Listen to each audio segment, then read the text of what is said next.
मूकपञ्चशती कटाक्षशतकम्। श्रुतिस्मृतिपुराणानाम् आलयं करुणालयं नमामि भगवत्पादं शङ्करं लोकशङ्करम्।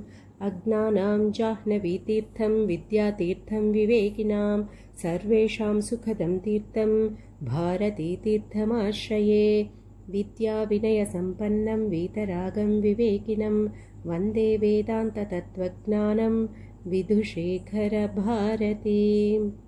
या क्षीरस्फटिकेन्दुशङ्खधवला या श्वेतवस्त्रान्विता या वीणाङ्कुशपाशपुस्तकधरा या इन्द्रनीलालिका या राकाशशिबिम्बरम्यवदना या नेत्रपद्मोज्ज्वला सा पुष्णातु सरस्वती भगवती मां वासरावासिनी। इति श्रीमूकपञ्चशती कटाक्षशतकम्। मोहान्धकारनिवहं विनिहन्तुमीडे मूकात्मनामपि महाकवितावदान्यान् श्रीकाञ्चिदेशशिशिरीकृति जागरूका नेकाम्रनाथतरुणी करुणावलोकान्। मातर्जयन्ति ममता ग्रहमोक्षणानि माहेन्द्रनीलरुचिशिक्षणदक्षिणानि कामाक्षि कल्पितजगत्त्रयरक्षणानि त्वद्वीक्षणानि वरदानि विचक्षणानि। अनङ्गतन्त्रविदिदर्शितकौशलाना मानन्दमन्दपरिगूर्णितमन्धराणां तारल्यमम्ब तव ताडितकर्णसीम्नां कामाक्षि खेलिति कटाक्षनिरीक्षणानाम्।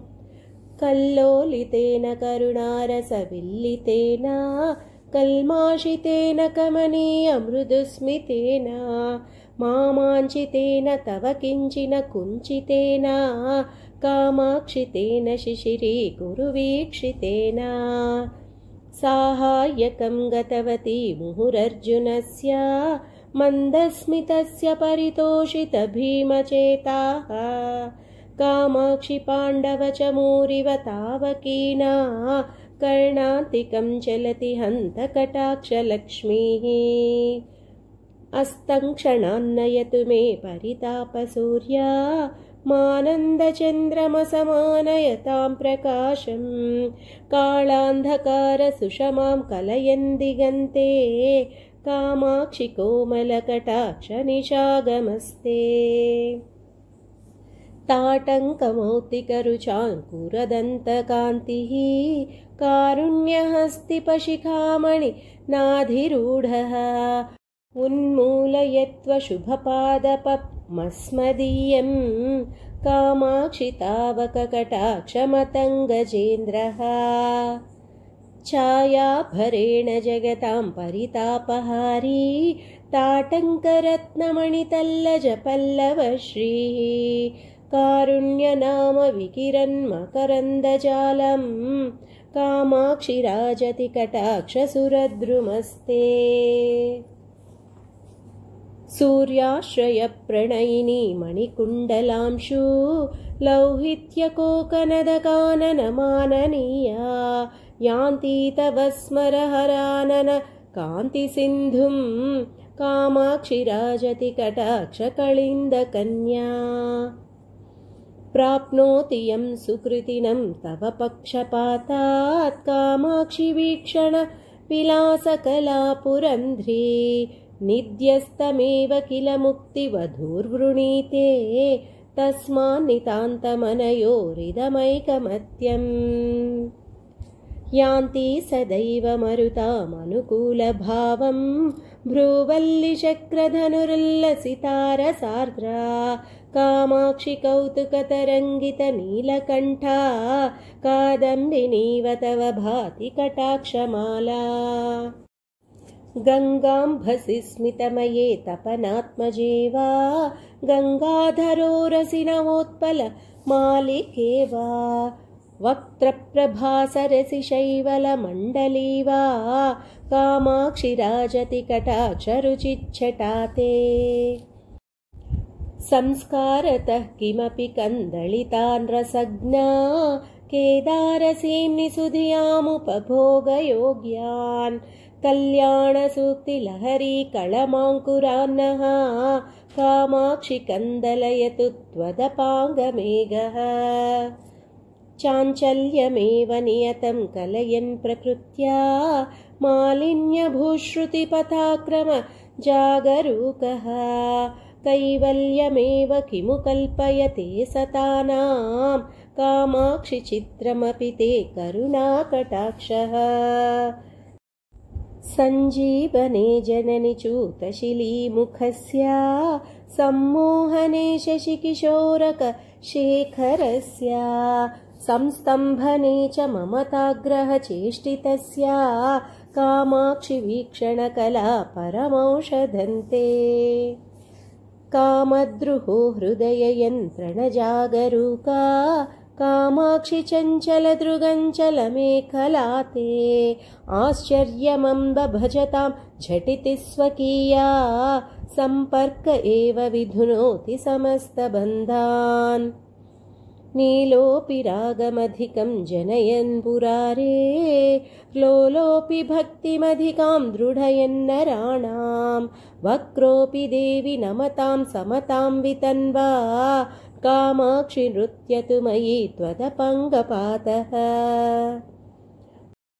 कुण्ठीकरोतु विपदं मम कुञ्चितभ्रूचापाञ्चितश्रितविदेह भवानुरागः रक्षोपकारमनिशं जनयन् जगत्यां कामाक्षि राम इव ते करुणाकटाक्षः श्रीकामकोटिशिवलोचनशोषितस्य शृङ्गारबीजविभवस्य पुनः प्ररोहे प्रेमाम्भसार्द्रमचिरात् प्रचुरेण शङ्के केदारमम्ब तव केवलदृष्टिपातम् माहात्म्यशेवधिरसौ तव दुर्विलङ्घ्यै संसारविन्ध्यगिरिकुण्ठनकेळिचुञ्चुः धैर्याम्बुधिं पशुपतेश्चुलुकीकरोति कामाक्षि वीक्षणविजृम्भणकुम्भजन्मा पीयूषवर्षशिशिरा स्फुटदुल्पलश्री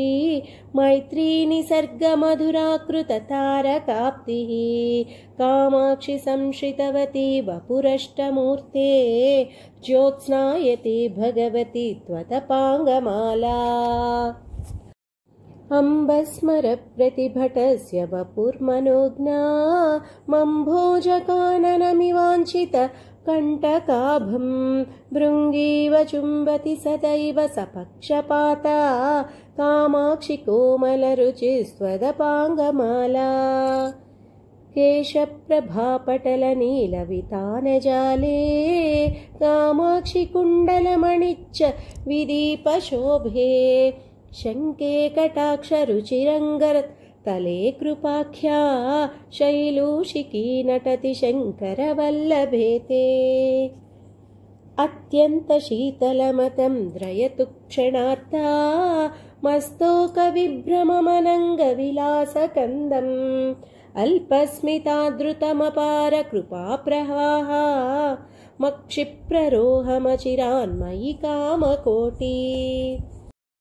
मन्दाक्षरागतरलीकृतिपारतन्त्र्या कामाक्षि मन्धर तरान्त्वदपाङ्गर्डोलाम् आरुह्य मन्दमति कौतुकशालिचक्षु आनन्दमेति मुहुरर्थ शशाङ्कमौलेः। हरे श्रीनिवास।